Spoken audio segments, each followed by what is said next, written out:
بەناوی خی بەخشندەی میهرەبان دیارە سازدانی ئەم جۆرە فستیڤالانە لە ناوچەکانی هەرێمی کوردستان گرنگی و تایبەتی خۆی هەیە، چ کۆمەڵایەتی بێ چ ئابووری بێ، بە تایبەتی بۆ ئەو کەسانەی کە لە ماڵەوە خەریکی کاری دەستی خۆیانن، چ بە خواردن دروستکردن بێ یان نەو کەلوپەلانەی کە دەست ڕەنگینی تایە.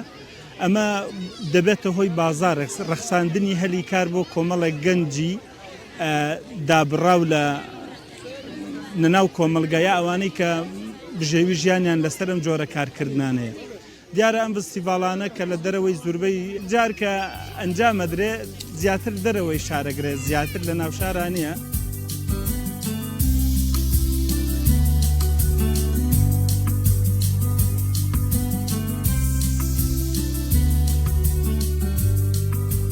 من شەیەم خەڵکی ئەورامانم، ماوەی 10 ساڵێک کە بەشداری لە فستیڤالەکان ناکەم. ئیشەکەشمان پێکاتوە لە شیرینی، زیاتر لە ئێستایا کێکە. یەکەم جار بە کولیچە دەستم پێ کرد، بە کێکی سادە. ئیتر دوایی وردە وردە حەزم لێ هەبوو کە خەڵک شیرینیەکانی خوارد ئەی و خۆشە بە دڵمە. لە ئێستایا ئەم کێکانە دروستەکەین لە ماڵەوە. ئەمانە بە ئام کێکی قاون، کێکی نۆتێلامان هەیە، ئەمە کێکی قاوەیە دیسپاستۆی پێڵێن، ئەمە ترالیچەیە، کێک بە شیرە.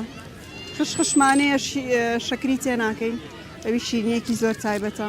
ئەمە شوانەیە کێک بە شلکە کە ساڵی 2016 کە سەرەتا زەواجمان کرد، ئیتر هەر لەو کاتەوە بەیەکەوە ئیشەکەین.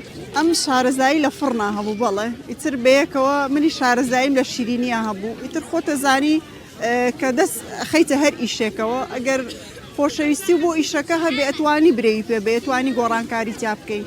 بۆ نمونە ئێستا هەر شیرینیە ترێندێک کە لە وڵاتانەوە سەرەڵایە لای ئێمەش خەڵک ئەیناسێ، ئەی خوات و حەزی لێیەتی. ئیتر ئێمەش وردە وردە برەومان پێیاوە ئیشی ئێمە لە ئێستاە ینی خواست لەسەر هەموو جیلەکانە، بۆ نمونە مناڵ گەنج ینی بەتەمەن ینی هەموو جیلەکانی ئێمە ئێستا حەزیان لێیەتی. ئێمە ئەمڕۆ وەکو یەکێک لە ئامادەبووان لێرە ئامادەین لە یاریگای شەید فایقگەڵاڵی و خۆمان و خانەوادەکەمان هاتوین و لە نزیکەوە ئاگاداری کار و چالاکیەکانی ئەو خوشک و برا بەڕێزانە بووین، ئەو کار و دەستیانەی کەوا لە ماڵەوە ئەنجامیاندا و لێرە ئیتر جلوبەرگ و کاری دەستیە یاخود بڵێن خواردن و شیرینی ئەو شتانەیە و ئەم جۆرە چالاکیانە بەڕاستی گرنگن لەبەرەوەی هەم بۆ خستنە ڕووی بۆ عەرزکردنی بابەتەکانی ئەو کەسانەیە کە لێرە ئەیانەوەی لێرە بابەتەکانیان ساخکەنەوە و کڕیاری نوێ ئاشنا بکەن بە بەرهەم و کار و بابەتەکانیان. لایەکی دیکەوە بۆ ئەو کڕیارانەش بە هەمان شێوە دروستبوونی کۆنتاکتێکە لەگەڵ ئەو خاوەن کاڵا و شمەک و خواردن و بابەتانە، بابەتە هەمەڕەنگ و جۆرا و جۆرانە و دەستخۆشی لە ئامادەکاران و کارسازانی ئەم جۆرە مەراسیمانە ئەەکەین و ئومێد دەکەین ئینشاڵڵا ئەم جۆرە چالاکیانە بەردەوامی زیاتریان هەبێ.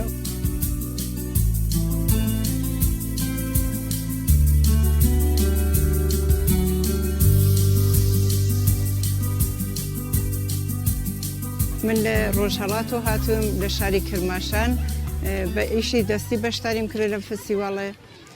تقریباً 10 ساڵە من لە فستیڤالەکانی کوردستان و عێراقا شەرکە دەکەم، یعنی لە هەر شارێ فستیڤال بووە من ڕووگم شرکەتم کردوێ، ئەلحەمدولیلا باشیش بووە. ئەو خاتونانەی کە ئەتوانن دەست ڕەنگینن، هەروە وەکو ئەم کارانە کە ئاسانە بۆ خاتونەکان ئەنجامی بدەن زۆر باشە.